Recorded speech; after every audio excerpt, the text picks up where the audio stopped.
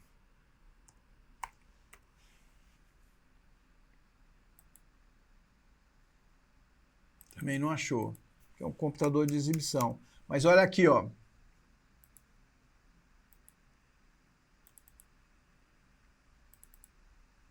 Ó, todas as extensões aqui, ó.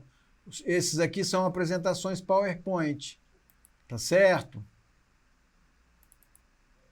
Ó, o arquivo do Photoshop, arquivo fotográfico, tá? É a extensão do arquivo, gente. Ó, arquivos de vídeo aqui, ó. MPEG-4. Esses arquivos são todos de vídeo. MPEG-4, tá certo? Então, se você chegar e olhar um arquivo e na extensão tá MPEG, MP4, você já sabe que é um MPEG-4. Se tá MP3, você já sabe que é um MPEG-3. Se tá só MPG, é um MPEG, é um, entendeu? Essas extensões, elas marcam o codec que está dominando, que denota aquele arquivo, tá certo? Então, assim, vocês não precisam estar conhecendo e sabendo de cor. É uma questão de familiaridade, né? Quem vai editar precisa conhecer, né, um pouco mais. Mas a extensão, ela marca qual é o codec daquele vídeo, tá certo?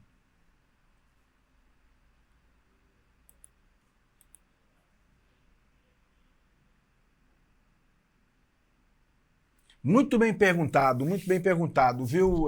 Não tem seu nome aqui. É a questão de arquivos compactados. Não altera o codec, tá?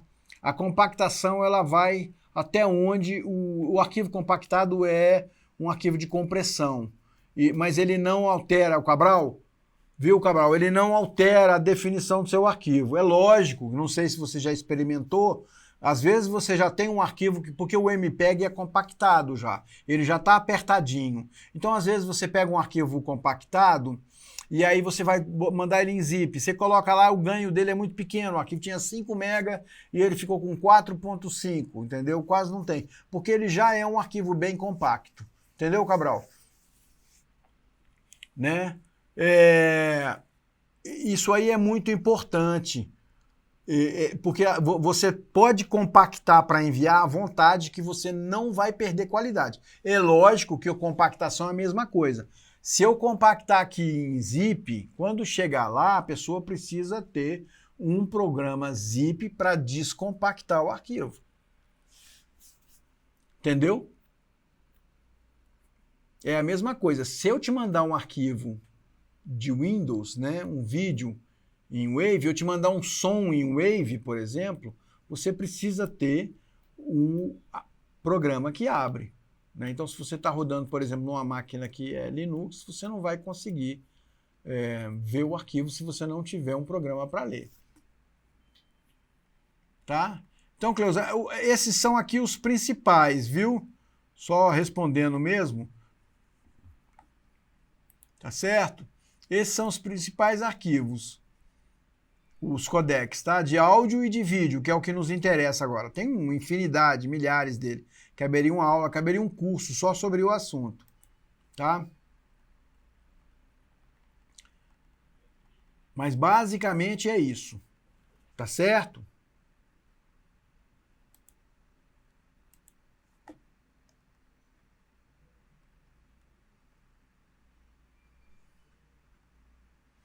Nós temos esses codecs aqui, que são codecs de vídeo, e nós temos esses codecs aqui, que são codecs de áudio, tá?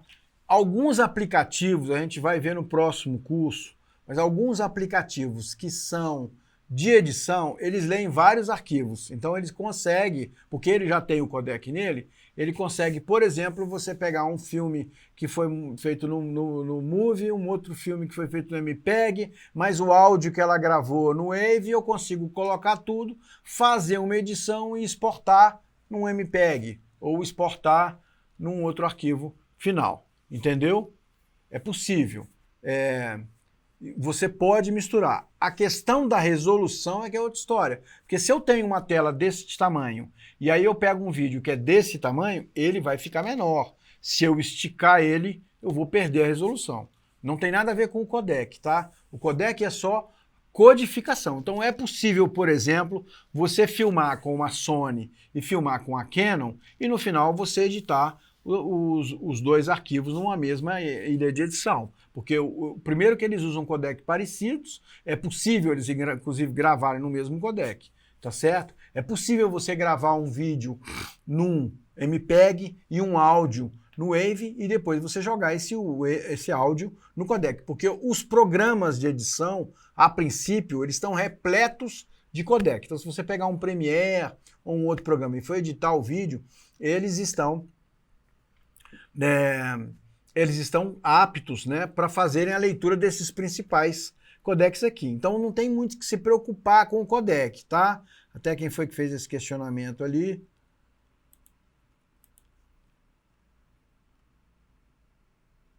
Foi a Cleusa, viu, Cleusa? Não precisa se preocupar muito, porque se você for mandar para um editor, a princípio, o editor vai ter um programa que lê inúmeros codecs, tá? Agora, para uma questão de unidade de som e de vídeo, seria interessante trabalhar com o mesmo. Por exemplo, tem muita gente que não gosta de filmar com duas câmeras de marcas diferentes.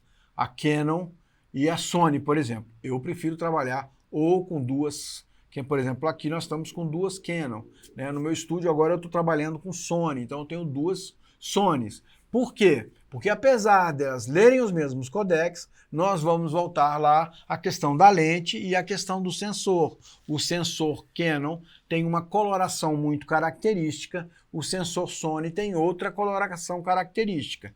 E essa diferença entre câmeras, ela é sensível, tá? E ela pode ser visível. Aí há uma necessidade de um trabalho a mais, que é de equalizar a cor, né? A mesma coisa para áudio, né? Aí eu vou captar com um microfone que grava em Wave e um microfone que grava em AI, um microfone X ou um microfone Y.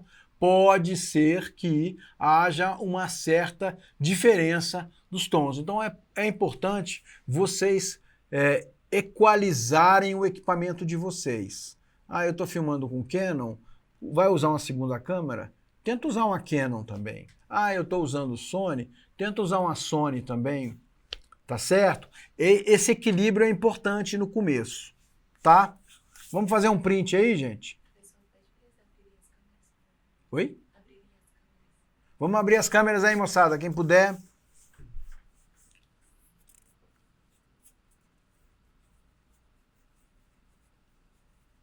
Eu também gosto, viu, cara? Eu gosto muito da Canon. A Canon, para mim, ela é uma revolução no vídeo, né? Porque foi ela que lançou uma câmera que era 5D na época, né? E foi uma revolução impressionante. A qualidade de cor e o equilíbrio de tons. Canon são muito boas. Muito, muito boas. Tá? Eu realmente adoro. Tô trabalhando com Sony agora por uma questão de luz. As Sony são mais sensíveis à luz. E aí quando você vai fazer algum tipo de material que precisa de iluminação e você não tem iluminação, a Sony é melhor, tá? Mas a Canon é muito melhor para filmar material mesmo, tanto ficção como documentário, é muito melhor. Print aí da moçada, todo mundo no print. Aproveitando o print, eu quero lembrar que essa é uma parceria do Instituto Brasileiro de Capoterapia e da Secretaria de Estado de Cultura e Economia Criativa, do DF, e é graças a essa parceria que a gente está aqui nessa oficina de operação de câmera.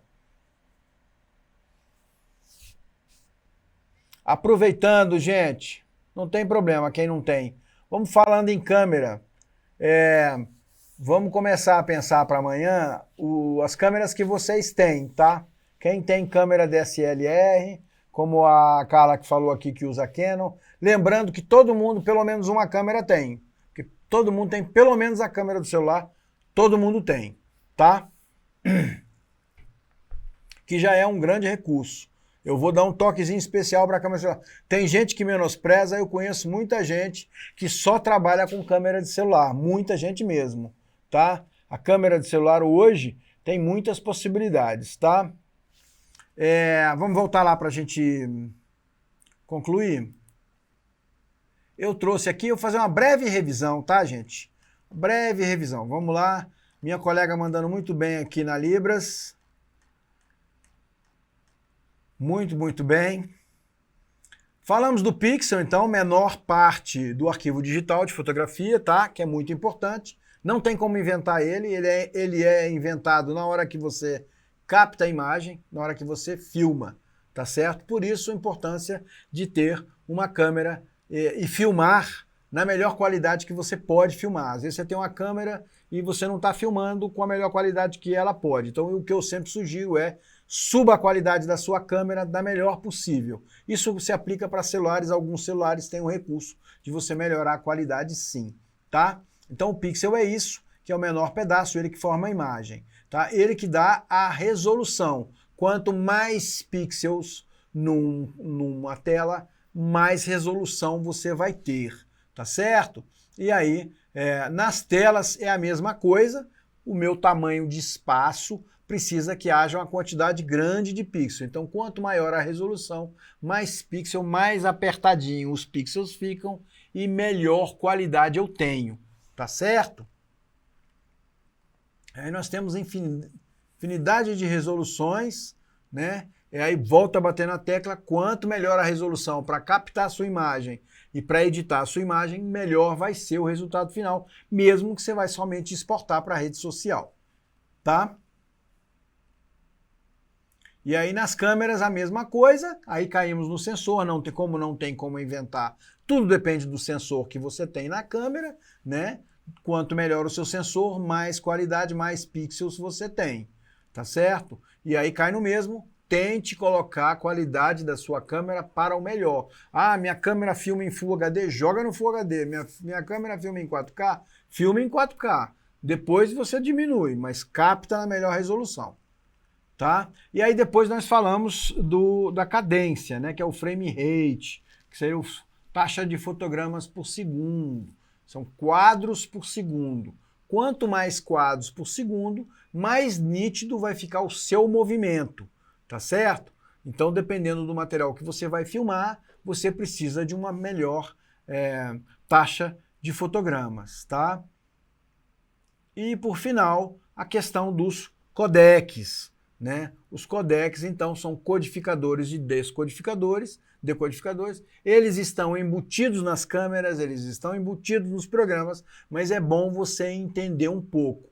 Aí escolha um formato de arquivo que fique bom para o seu tipo de trabalho, né? Lembrando, então, que nós temos vários formatos aqui de arquivo, vários formatos de arquivo.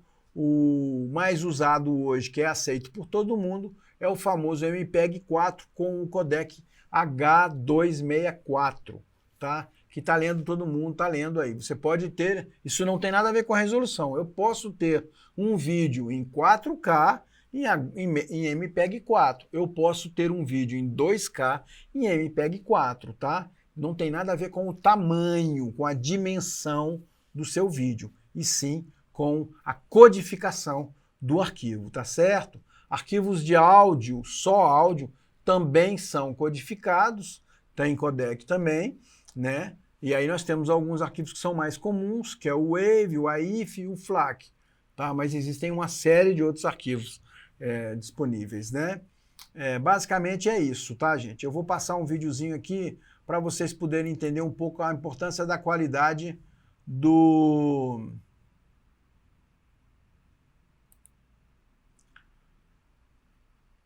Então, assim, ó, primeiro ele pede aqui, ó, para você colocar a qualidade no caso, ele pede para eu colocar a qualidade do meu. Olha só como o vídeo dele foi mandado. Ele gravou esse vídeo, porque como é um exemplo de frame rate, ele vai mostrar o vídeo aqui a 60 frames. Esse vídeo que a gente vai assistir, ele é a 60 quadros, tá? Então ele tá aqui, ó, ele gravou e mandou, subiu no YouTube a formato HD em P60, tá? Eu vou manter esse formato aqui para a gente poder assistir ele na melhor qualidade possível, tá certo? Deu para entender, né? Então vamos lá.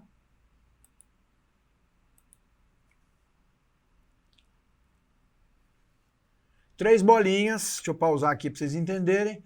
3 bolinhas. A bolinha de baixo, o vídeo vai andar a 24 quadros por segundo. Isso é uma animação, tá, gente? O vídeo vai andar a 24 quadros por segundo. Na bolinha do meio, o vídeo vai andar a 30 quadros por segundo. E na bolinha de cima, o vídeo vai andar a 60 quadros por segundo. Tá certo? Vejam a diferença.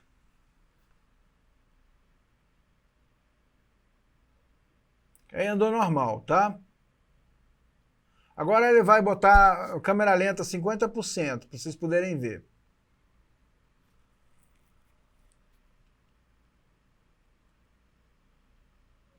Tá vendo que as imagens estão dando um saltinho. Por quê? Porque é um momento que é um frame que a gente não vê. Ó, só 24 quadros. Olha como ela fica tremidinha em volta. A 30, já está bem menos, mas ainda está tremida, quase não tem diferença, são 6 quadros por segundo. E olha o 60, a fluidez.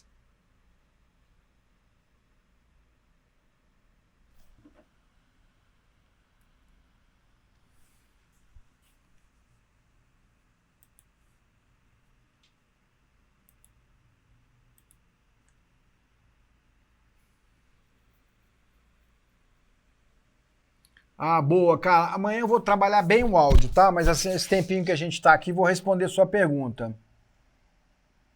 Ô, Thaís, o meu contato, ele tá em todos os materiais. Inclusive, eu vou botar já o material dessa aula de hoje aqui para vocês. Vocês têm meu contato em todas as aulas, tá? Essa aqui é a aula de hoje, gente. Não se assustem com tanto de termos técnicos, etc. Tá? O importante não é... Mandei o arquivo aí. O importante não é guardar nomes, e sim entender conceitos, tá, gente? Por exemplo, não precisa ficar gravando essas questões dos frames, mas é entender que quanto mais quadros você colocar na hora de gravar, melhor qualidade você vai ter no seu vídeo. Tem muita gente que ainda fica muito preso nessa questão de fazer 30 frames por segundo. Pode gravar em 60, principalmente se vocês forem fazer coisas com movimento, tá? A questão do áudio é assim. Por que que o áudio da câmera é ruim? Primeiro, vem com a questão da captação, né? Eu vou dar um exemplo meu aqui. Eu tô com o microfone aqui, vocês estão vendo, né? Tô com o microfone aqui, mas imaginamos que eu não tivesse com... Ué, o material tá aqui.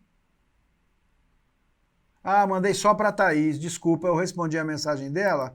Eu acho que o material foi só para ela.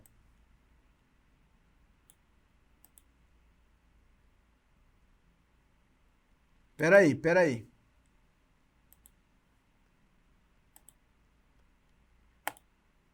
Agora vai para todo mundo. Pronto, Márcia, foi para todo mundo. Desculpa, tá? Perdão. Vamos lá, questão do áudio, tá, gente? Primeiro que o áudio ele tem que estar próximo. Quanto mais o som se desloca, mais fraco ele fica. Concorda? Então, assim, é muito importante. Por que que o meu microfone está aqui? Porque eu estou falando aqui. Aí se eu não tivesse esse microfone, só o microfone daqui, tem distância aqui. E aí tem outra coisa, não existe só esse som, então existe todos os outros sons que estão em volta que o microfone que está na câmera vai pegar. Entendeu? Tá? Primeira coisa, então assim, foi a Carla, né? Tá, Carla? Então, se você filmar só com o áudio da câmera, você vai pegar o ponto da câmera, que é o ponto do áudio, e você vai pegar tudo em sua volta. Primeira coisa, tá certo? Depois que é assim, o equipamento de vídeo não é um equipamento específico para áudio, tá certo? Então, tanto que antigamente as câmeras eram câmera de cinema e câmera de gravação de áudio, né? Desculpa, gravador de áudio. Então, o que acontece? Até hoje, as câmeras de cinema, o eco foi porque tinha 2 microfones aqui. Tinha o microfone do computador, o meu microfone funcionando. Aí deu o eco, porque eram 2 microfones e jogando som. Não estava havendo um filtro que apagava um microfone ou baixava um, não. Eram 2 microfones jogando som ao mesmo tempo para vocês escutarem, entendeu?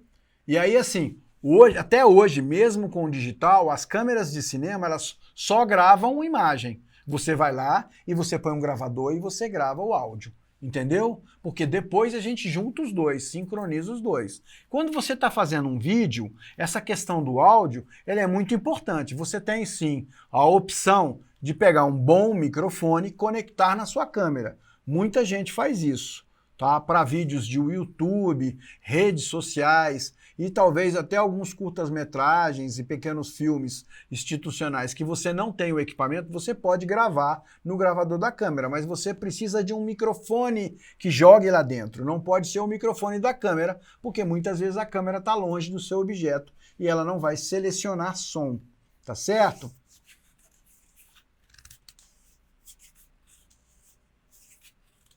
Isso mesmo. Por isso que a gente põe aquele microfone em cima ali, que você está falando aqui, que é o chamado boom, porque ele está lá em cima e ele pega o som direto. Por isso que eu estou botando um lapela. Eu estou usando um lapela porque está saindo o som aqui diretamente de mim. Se esse lapela, se eu tirar o lapela e botar ele longe, o som vai ficar afastado. Tá? Então, assim, aí também tem a concepção do som. Vou gravar duas pessoas conversando, eu tenho dois lapelas, vou botar um lapela num e um lapela no outro. Não, não tenho. Eu tenho um boom, o cara vai ficar ali, ó, pode ele ficar ali. Fala um, eu levo o boom para próximo dele. Fala o outro, eu levo o boom para próximo dele. Entendeu? A captação do som é uma coisa muito importante, porque o som, na mesma questão do pixel, tá? Para a gente encerrar, amanhã a gente vai falar bem de som e terminar essa questão dos equipamentos. A questão do som é muito importante, é que você não consegue recriar o som.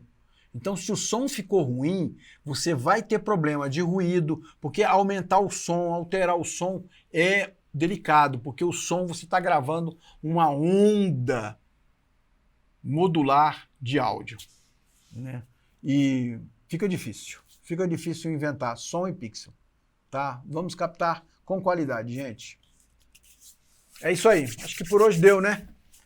Não se espantem com tanto conteúdo, já passei aí o material, quem quiser dar uma lidazinha. Se ficarem dúvidas, amanhã tragam as dúvidas e me questionem. Eu estou aqui para ajudar, para orientar, para esclarecer dentro do possível.